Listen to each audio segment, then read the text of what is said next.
Syracuse takes on Pitt this Saturday with both teams headed in completely opposite directions.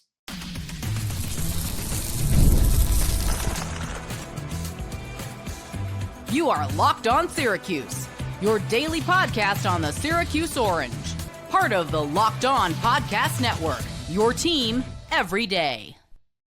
Hello, everyone, and welcome into Locked On Syracuse. I'm Jackson Holzer. Thank you for making us your first listen of every single day here on the Locked On Podcast Network, your team every day. And of course, we're always free and available wherever you get your podcasts. And on today's show, can the Syracuse offense, led by their starting quarterback once again this week in Ricky Collins, can they finally show a pulse this Saturday against the Pitt Panthers? I'll explain more later on in the show when we go over this Pitt defense. Also, Pitt, in case you missed it the last couple of weeks, they made a change at quarterback, and their offense is humming heading into this game against Syracuse. We'll explain more later on in the show, but first, we have to talk about how both these programs are headed, at least for 2025, in completely opposite directions. All that and more coming up here on today's edition of Locked On Syracuse. And before we get to everything, today's episode is brought to you by FanDuel. Right now, new customers can bet just $5. And if your bet wins, you'll get $300 in bonus bets to use across the app. Download the app today. Syracuse is at home this Saturday. They're playing under the lights, 7:30 p.m. Eastern kickoff, and they are taking on the Pitt Panthers. To absolutely nobody's surprise, sure you all get a kick out of this one, Syracuse is, wait for it, an underdog. Wow. How many times have we now said that this season? I think the only two times they have been favored is against UConn in week 2, and of course against Colgate in week 3. So every single time Syracuse has played against a power conference opponent this season, they have entered the game as an underdog. Go figure. According to the latest FanDuel odds, which I checked yesterday actually because I am recording this a day in advance, Syracuse is a 10.5 point underdog. So FanDuel is really not giving Syracuse any respect for this game, and I can't really say I blame them when you consider the fact that these two teams for 2025 are headed in completely opposite directions. And we could start with the Syracuse angle, and we can get this one out of the way pretty quickly here because we kind of know the deal with Syracuse, right? This is Locked On Syracuse podcast. We're pretty well aware of what's going on with Syracuse football this season. They were 2-1. They went on the road at Death Valley against Clemson. They were dominating Clemson in that game. Steve Angeli was looking like one of, if not the best quarterback in the ACC. Before, unfortunately, he suffered a torn Achilles. Now, thankfully, Syracuse was able to close out the final quarter and change in that game against Clemson with Ricky Collins as the quarterback. So they got to 3-1, which is good. But in the past two games with Ricky Collins starting, Syracuse went from a team that looked like it could be an ACC contender to, I don't think they're going to make a bowl this year. And I want to be wrong. I'm a Syracuse fan and Syracuse alum, but they don't look like a bowl team, at least in the past couple of games. Get dominated at home by Duke. Get smothered on the road against SMU. SMU did not even play that well in that game, but Syracuse, mainly their quarterback, was just worse, right? So that's where Syracuse football is at right now, heading into their game this Saturday against Pitt. And I should have mentioned, by the way, that Syracuse, prior to this game, had a bye week, in case you guys may have forgotten. And also, one more little fact for you all. I mentioned it a couple of weeks ago, I believe.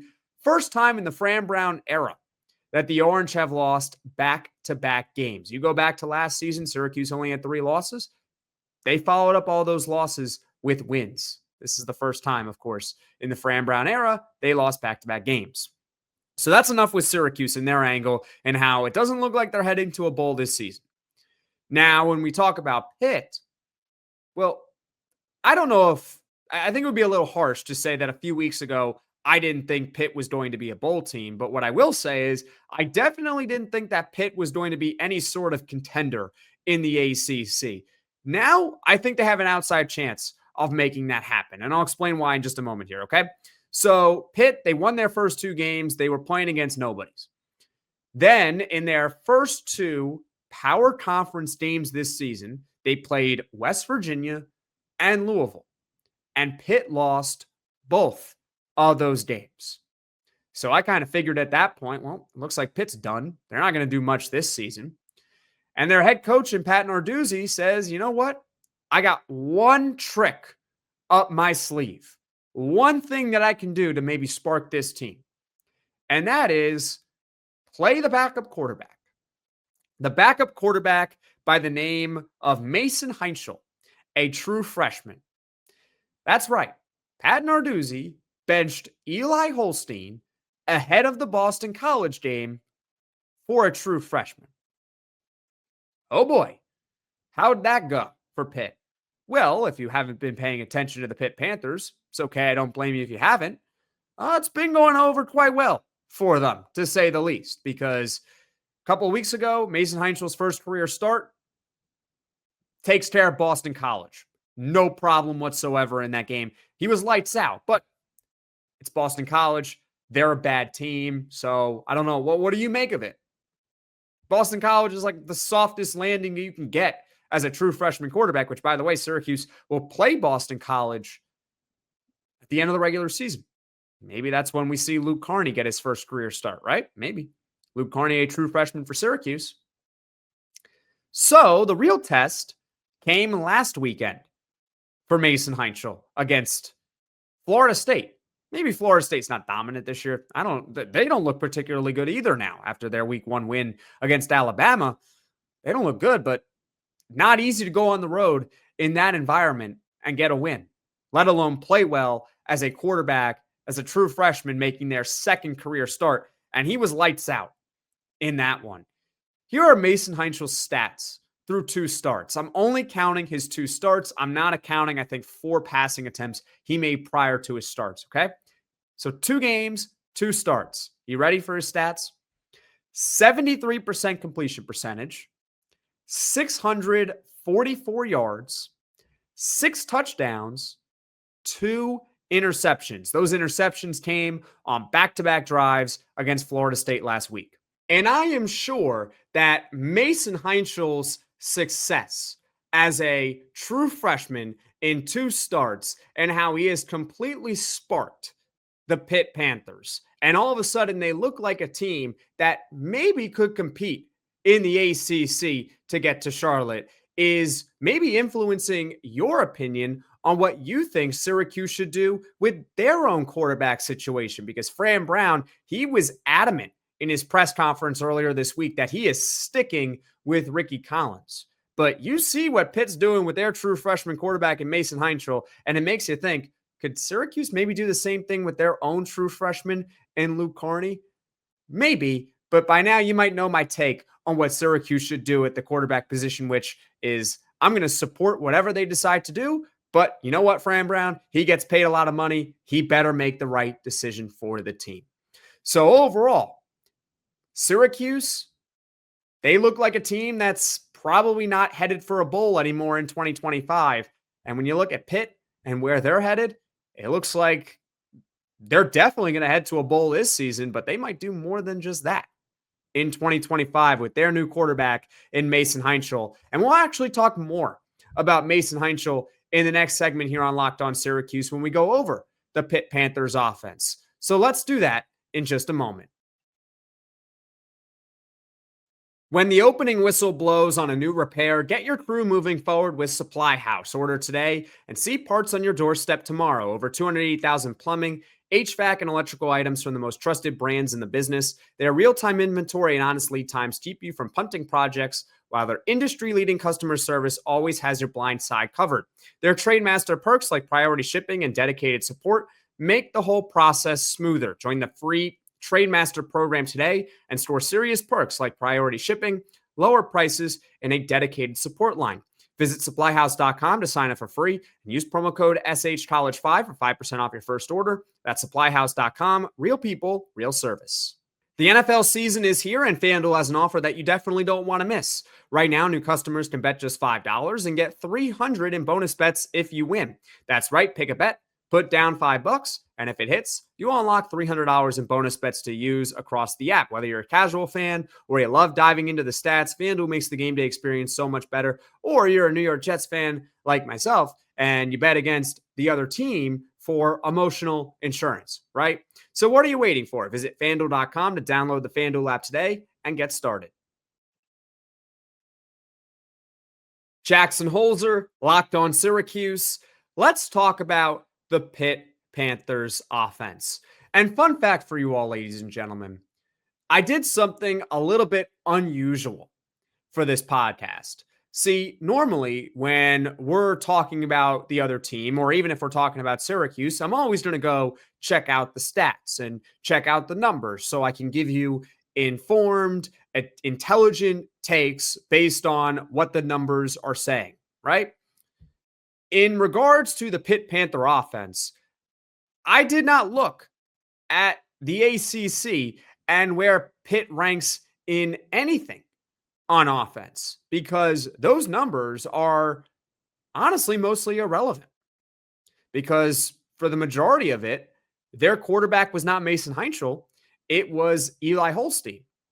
And Eli Holstein, barring an injury, is pretty much irrelevant for this Saturday. Syracuse has to game plan for a Mason Heintschel-led team, not an Eli Holstein-led team. So I don't really care about their total numbers, but what I can give you is Pitt's numbers since they made the quarterback change. Okay, so since Heintschel, this offense has been on an absolute tear.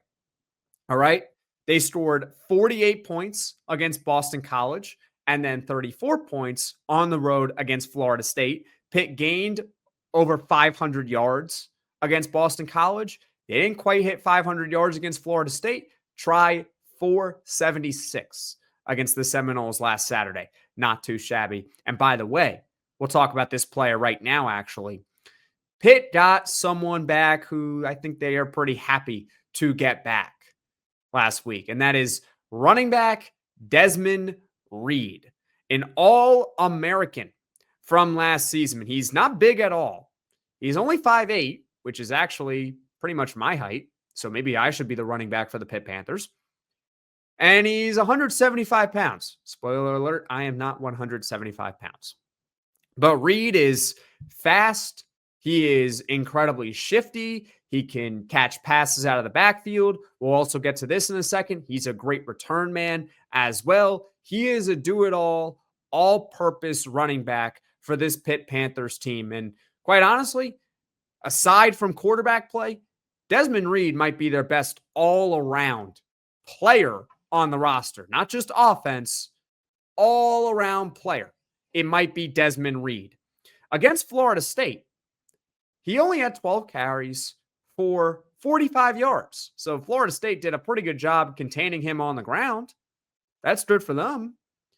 But Desmond Reed, he can beat you in multiple ways, because in that contest, he had 8 catches for 155 yards and 2 touchdowns. Of course, both those numbers led the Pitt Panthers that week.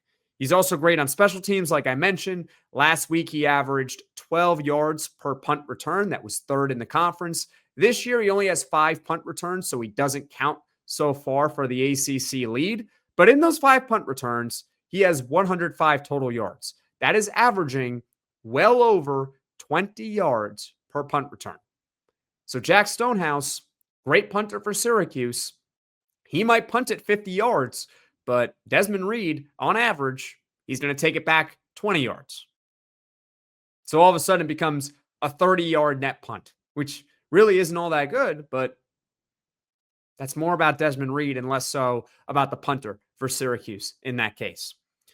But now let's get into their true freshman quarterback in Mason Heintschel. We've been talking about him quite a bit here already on this podcast. Let's dive a little bit deeper, shall we? The way that he has started it makes you question, why wasn't he starting to begin with? Why was this even a thought? Are you telling me that Mason Heintschel improved that significantly over a month?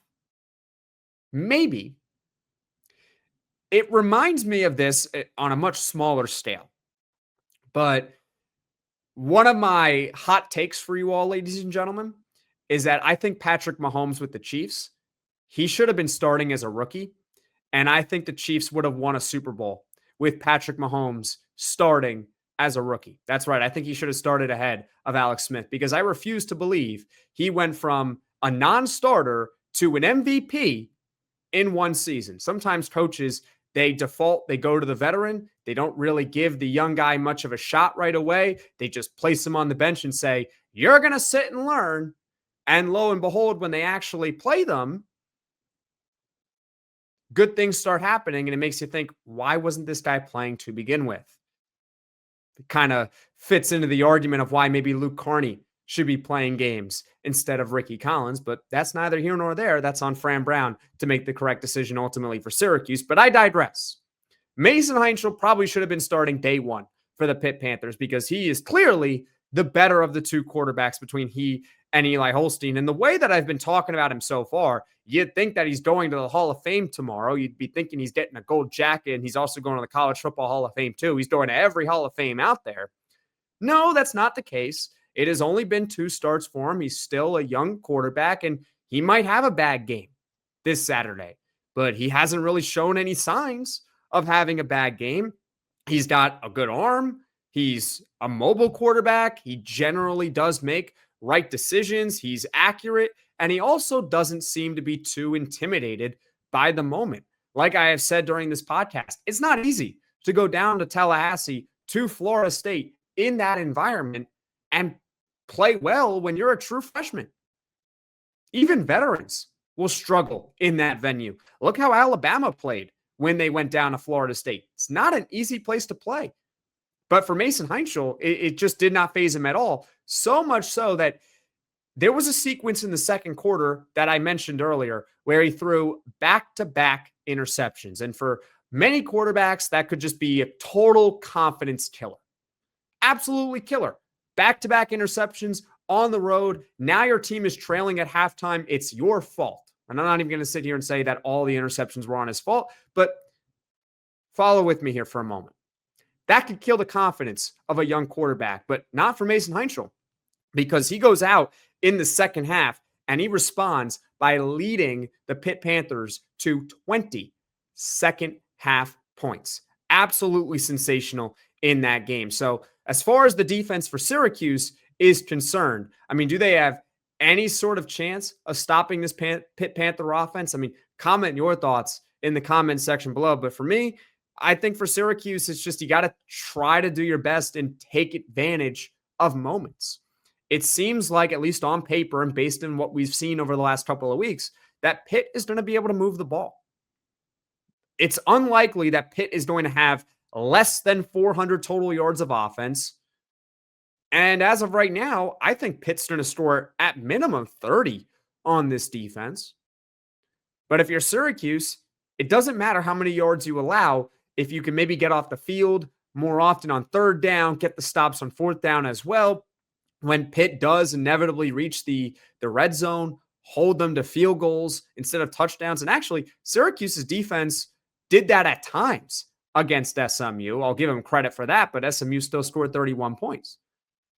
So with the way that Pitt is playing right now on offense, hard to sit here and say to you all, hey, I think the Syracuse defense, all of a sudden, they're going to turn a corner this week.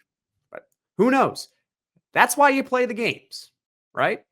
Games are not played on paper. It's why you have to go out and play the games. Let's see if Mason Heintschel, who's had 2 good starts, let's see if he can make it a third one on Saturday. Comment your thoughts in the comments section below. Now, coming up, can this Syracuse offense do anything against the Pitt defense? We'll talk more about that next on Locked On Syracuse. Mazda crafts cars for those who do more than simply move. You can make everyday drives feel like anything but, from smooth handling to intuitive controls. With all-wheel drive standard in every crossover SUV, you could drive with confidence through almost any season. And like our players, we sweat every detail because when you make every move count, impossible becomes irrelevant. Mazda, move and be moved. Syracuse's offense has struggled the past couple of weeks with Ricky Collins as the starting quarterback. Could this be the week that they finally start to click on offense and Ricky Collins starts to, how should I say this nicely, play better? He's got all the physical tools, but will he actually play better? Is he going to get better at processing a defense this week, not staring down his receivers, throwing accurate passes, making the good decisions? I hope so. But this is a tough defense. So as of right now, I would say pretty unlikely. But that's why you play the games. That's how we ended the last segment of this show. Pitt does have one of the best defenses in the ACC. You take a look at their stats, which we did not do for the Pitt offense, but we're going to do it for the Pitt defense. Total yards, they're third in the conference. Rushing yards allowed, they're first in the conference. Rushing yards per carry, you ready for this? They're first in the conference, but it gets better. They only allow 2.2 yards per attempt. That is in part because of they get a lot of sacks, but still, they are a very stingy rushing defense. Passing yards, their secondary is vulnerable. They're ninth in the conference in passing yards allowed, but we'll talk about it more with how Ricky Collins has struggled against lesser pass defenses so far. And scoring-wise, which is ultimately what matters, how many points do you allow? Pitt is very good. They're sixth in the conference. They allow 21.5 points a game. Their strength is their defensive front. I mentioned how Pitt only allows 2.2 yards per carry. That's in large part because they get to the quarterback quite a bit, and quarterback sacks count as negative rushing yards in college football. Now, how many times, it's like a bingo card of things that I say. How many times have I said on this podcast, college football needs to change the way they count their stats? A quarterback sack is not negative rushing yards. If anything, that's negative passing yards because the team is throwing the football. I digress. Okay. But anyway, they're third in the ACC with 17 sacks this season. But it's not just one guy.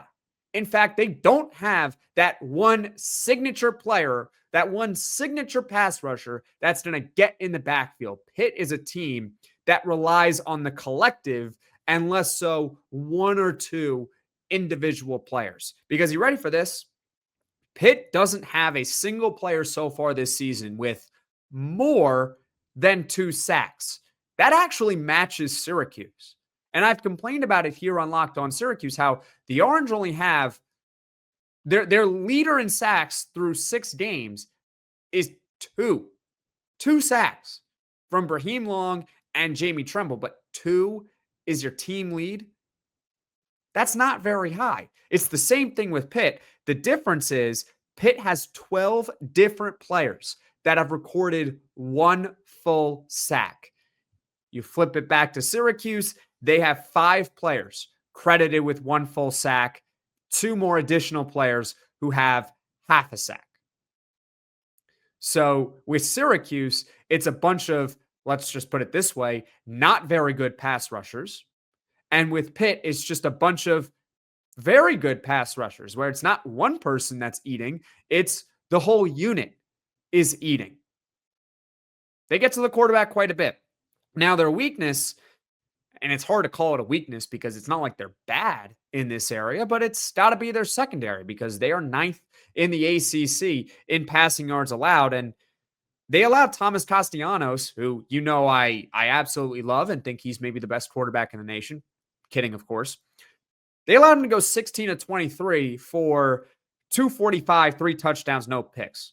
Fun fact, his completion percentage, Thomas Castellanos against Pitt last week, was the second highest completion percentage of his career against power conference competition. The only time where Tommy C had a better completion percentage against a power conference team, you have to go back to last year, 73% against Virginia when he was at Boston College. So can Ricky Collins take advantage? I would like to believe he can. I really would. And after all, he does have an extra week of preparation with the bye week. Hopefully that helps him. And he is making his third career start. So now he has 2 starts under his belt. He has a taste of what it's like playing at home. He has a taste of what it's like playing on the road. But at the end of the day, Ricky Collins struggled against the worst pass defense in the ACC. That was SMU. And he also struggled against the bottom 5 pass defense in the ACC. And that was the Duke Blue Devils, of course. And you also have to consider how strong the Pitt pass rush is. So when you combine all those factors, it's hard for me to believe that this is going to be the week where it all clicks for the Syracuse offense. But really, I don't mean the Syracuse offense. I mean for Ricky Collins. Comment your thoughts in the comment section below. Do you think that this is the week it all comes together for Ricky Collins? I hope so, but I, at this point, don't believe it. Now, as far as what's coming up on this podcast in the future, now that I told you it's basically all doom and gloom and how Syracuse has no chance, I'll actually make you my official prediction on Poll Friday, which is coming out, of course, tomorrow on Poll Friday. Some last thoughts and predictions on the Pitt game. And then on Saturday, we'll actually react to the game and what really happened instead of what we think or what I think is going to happen, because Syracuse takes on Pitt at 7:30 p.m. Eastern, and there will be a full post-game reaction podcast after that. And thank you for making Locked On Syracuse your first listen today. For your second listen, you could check out the Locked On ACC podcast. Kenton Gibbs and Alex Dono break down the most interesting conference in college sports, from the rivalries to the championship and every game in between. You can find Locked On ACC on YouTube or wherever you get your podcasts. I also host a solo show on Friday for Locked On ACC, so be sure to check that out as well. Thank you all so much for watching. Thank you all so much for listening, and I will see you all again soon.